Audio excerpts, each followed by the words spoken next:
교민 여러분 안녕하십니까? 오늘부터 3회에 걸쳐서 미국에서의 이혼 소송에 대하여 알아보고자 본 영상을 제작합니다.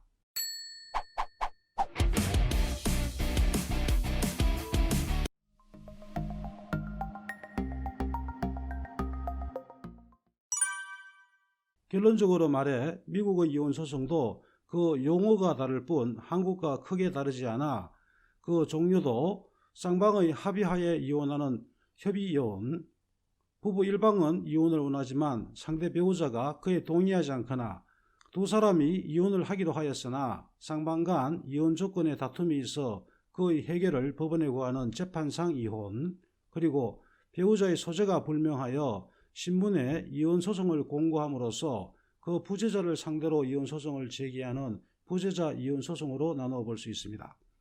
재판상의 이혼 소송과 부재자 이혼 소송에 대해서는 이 영상에 이어 따로 올릴 예정이며, 이번 영상은 협의 이혼 소송 절차를 저희 조지아 법을 중심으로 설명해 드리겠습니다. 이혼 소송을 제기하기 위해서는 이혼 사유가 존재하여야 하는데, 조지아 법은 부부로서의 동거, 협조, 부양, 정조 의무를 저버리는 것과 같은 개별적인 이혼 사유뿐만 아니라 일반적인 이혼 사유로서 혼인 생활이 파탄되어 부부로서의 두 사람의 관계가 더 이상 회복될 수 없는 경우에도 이혼할 수 있다고 규정하고 있으므로 두 사람이 이혼에 합의하면 언제든지 이혼할 수 있습니다. 협의 또는 합의 이혼이란 말 그대로 두 사람의 합의에 근거한 이혼을 말합니다.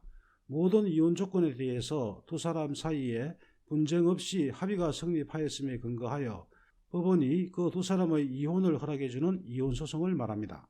그러한 합의가 반사회적이거나 어느 일방에게 현저히 불리하지 않고 또한 자녀인 미성년자의 이익에 반하지 않는 한 법원은 그러한 합의를 인정하고 이혼을 허락합니다. 이혼을 할 때 합의하는 사항은 첫째, 혼인 이후에 형성된 결혼재산의 분할 문제, 둘째, 경제적 자립 능력이 없는 상대 배우자를 지원하기 위한 앨러머니의 지급 여부, 셋째, 미성년 자녀의 친권을 누가 가지느냐에 대한 커스터디의 문제, 넷째, 미성년 자녀가 18세가 되거나 하이스쿨을 졸업할 때까지의 양육비 지급에 관한 차일드 스포트의 문제, 다섯째, 현실적으로 자녀를 양육하지 않는 부모가 그 자녀를 방문하고 시간을 함께 보낼 수 있는 권리에 관한 페어런팅 플랜을 생각할 수 있습니다. 그 중에서 미성년 자녀와 관련된 사항은 미성년자의 보호를 위해서 법이 정한 기준에 따라 차일드 스포트 금액을 결정하여야 하고, 페어런팅 플랜도 미성년자의 성장에 유익이 되도록 결정하여야 합니다. 본인이나 그 상대 배우자가 조지아에서 6개월 이상 거주한 경우라면 본인은 그 상대 배우자를 상대로 조지아에서 이혼 소송을 제기할 수 있습니다.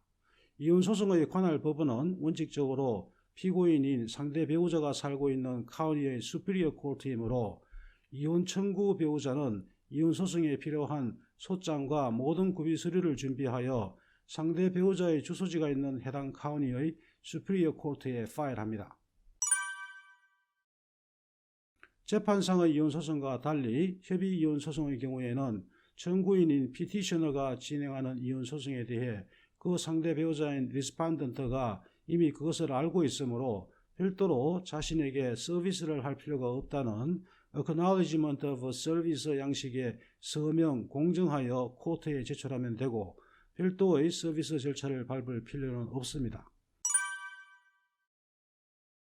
협의 이혼에 필요한 모든 서류들은 해당 카운티 코트의 웹사이트를 방문하면 다운로드 받아 작성할 수 있습니다만, 현재 조지아의 거의 모든 코트가 이 파일을 요구하고 있으므로 컴퓨터 조작이 서툰 분들은 혼자서 자료들을 업로드 하시는 데 어려움이 있으리라 생각합니다. 정상적으로 모든 서류가 파일되게 되면 담당 판사와 케이스 번호가 배당되고 최소 30일이 지난 이후에야 법원은 판사의 스케줄을 고려하여 파이널 히어링 데이트를 정하여 통보해 줍니다.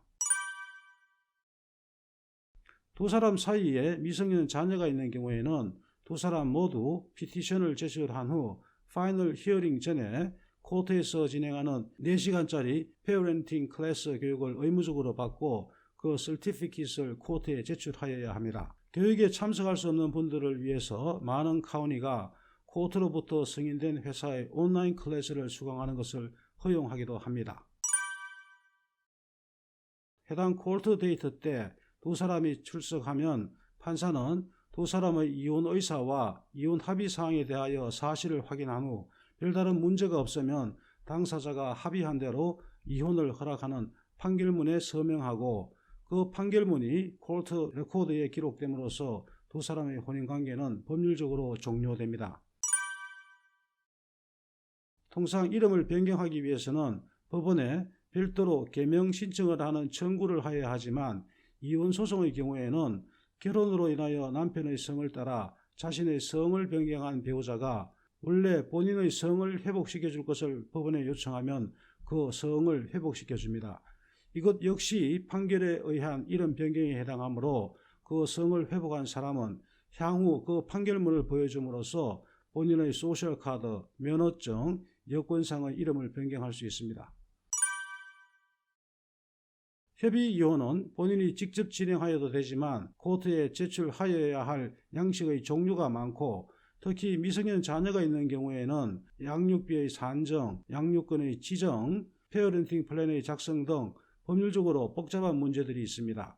미성년 자녀가 없는 경우라 하더라도 이혼 합의서의 작성과 관련하여 엘러머니, 재산 분할, 재산의 현실적인 이전 등과 관련하여 검토하여야 할 법률적인 문제들이 많으므로 변호사의 도움을 받는 것이 좋습니다. 또한 변호사는 이혼 서류를 접수하고 30일이 경과하면 코트에 모션을 신청함으로써 파이널 히어링 없이 바로 판결문을 달라고 요청할 수 있고 판사가 대부분 이를 허락하므로 이혼 당사자가 직접 코트에 출석하지 않고도 이혼 소송을 마무리할 수 있는 장점도 있습니다. 재판상 이혼 소송과 달리 합의 이혼은 변호사가 진행하는 경우 특별한 사유가 없는 한 2달 정도면 종료됩니다. 변호사 비용도 미성년 자녀가 있는 경우에는 그만큼 준비해야 하는 서류가 많아 미성년 자녀가 없는 경우보다 조금 더 비싸겠지만 어느 경우나 코트에서 요구하는 서류 준비가 변호사 업무의 대부분이므로 재판상 이혼 소송보다 변호사 비용이 훨씬 저렴합니다. 영주권자나 다른 비이민 비자 소유자로서 미국에 거주하는 재외 국민이 미국에서 이혼을 하고 한국의 혼인관계를 정리하기 위해서는 영사관을 통하여 미국 법원에서 받은 이혼 판결문과 영사관에 비치된 신고서를 제출하여 이혼 신고를 하면 처리됩니다. 이상으로서 협의이혼의 일반적인 내용을 살펴보았습니다.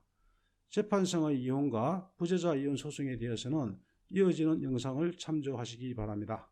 감사합니다.